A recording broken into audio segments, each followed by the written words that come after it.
င်ကုန်တိုင်းမှာရှိတဲ့ဒီရွာလေးရှိတဲ့ရွာပူလူဦးပင်ကျွန်တော်စပင်းလေးတွေများကြီးစပင်းကြီးကိုရှစ်ကျက်30 55ကျက်အစီ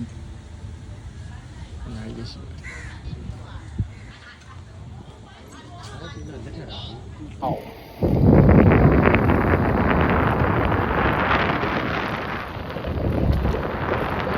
စပင်းကလေးစီမြင်နေပါတယ်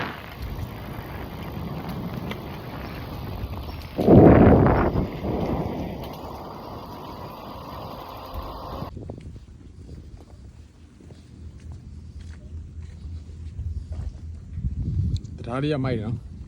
ဒီသားကြီးနေမလို့လားလက်ကင်နေတော့မရှိဘူးဘာဘာတေချာခံစားဖို့လုပ်တာ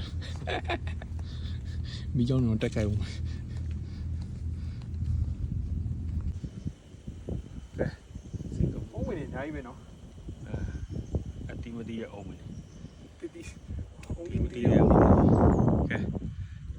ဒီတိုးရီယာအုံးဒီမတီရဲ့အုံးဝင်နေဖြစ်ပါတယ်ခင်ဗျာဖက်ကတော့စင်ကာပူပါမလေးရှားဒါလေးကမလေးရှားဗျာအခုရွာလှမ်းကြည့်နေရလို့ပါ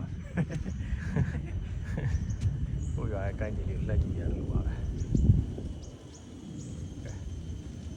โอเคอ่ะမာရီနာဘေးရဲ့အပေါ်တက်ပတ်တန်းနေတော့တော်ရလာတဲ့တာဝါပေါ်လာတက်နေရတယ်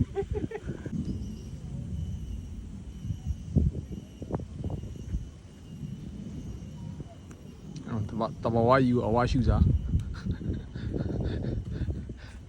ကားတွေတိုက်တွေမရှိတဲ့နေရာ